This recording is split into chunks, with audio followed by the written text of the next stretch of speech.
Hello सब लोग, मेरे व्लॉग में खुश आमदीद। आज मैं आपके साथ अपनी सकाफ़त और रवायात की कुछ मालूमात शेयर करने के लिए बहुत पुरजोश हूँ।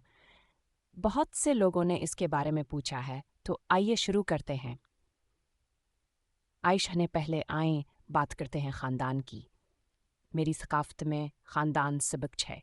हम हर मौके पर बड़े इज्तिमात करते हैं, सालगिरह, शादी या सिर्फ़ एक आम वीकेंड। ये सबा एक साथ होने और एक दूसरे की हिमायत करने के बारे में है। खाना हमारी सकाफ़त का एक अहम हिस्सा है। हर शाइक का अनीस नाती है। मिसाल के तौर पर मेरी दादी की बिरयानी की तरकीब नस्ल दर नस्ल तक हो चुकी है। ये सिर्फ जायके के बारे में नहीं, ये हमारे आबा व अजदाद से जुड़ने के बारे में है।